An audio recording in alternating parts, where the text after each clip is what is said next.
शम्भुस्तुतिः। श्रीराम उवाच। ॐ नमामि शम्भुं पुरुषं पुराणं नमामि सर्वज्ञमपारभावं नमामि रुद्रं प्रभुमक्षयं तं नमामि शर्वं शिरसा नमामि नमामि देवं परमव्ययं तं उमापतिं लोकगुरुं नमामि नमामि दारिद्र्यविदारणं तं नमामि रोगापहरं नमामि कल्याणमचिन्त्यरूपं नमामि विश्वोद्भवबीजरूपं नमामि विश्वस्थितिकारणं तं नमामि संहारकरं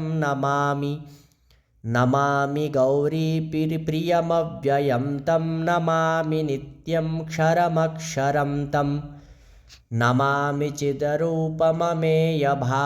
त्रिलोचनं तं शिरसा नमामि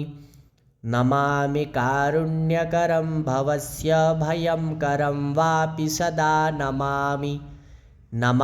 दातारमभीप्सितानां नमामि सोमेशमुमेशमादौ नमामि वेदत्रयलोचनं तं नमामि मूर्तित्रयवर्जितं तं नमामि पुण्यं सदसद्व्यतीतं नमामि तं पापहरं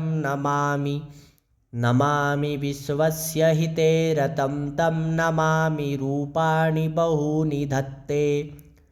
यो विश्वगोप्ता सदसत्प्रणेता नमामि तं विश्वपतिं नमामि यज्ञेश्वरं सम्प्रति हव्यकव्यं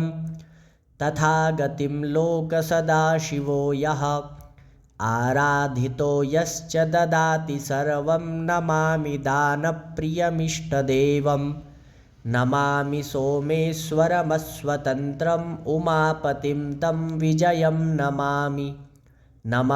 विघ्नेश्वरनन्दिनाथं पुत्रप्रियं तं शिरसा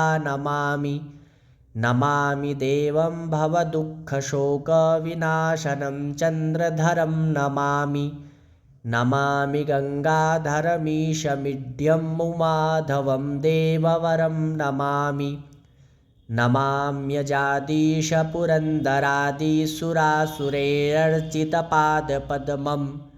नमामि देवी मुखवादनानामीक्षार्थमक्षित्रितयं च ऐक्षत् पञ्चामृतैर्गन्धसुधूपदीपैर्विचित्रपुष्पैर्विविधैश्च मन्त्रैः अन्नप्रकारैः सकलोपचारैः सम्पूजितं सोममहं नमामि श्रीब्रह्मपुराणे शम्भुस्तुतिः सम्पूर्णम्। शिवार्पणमस्तु।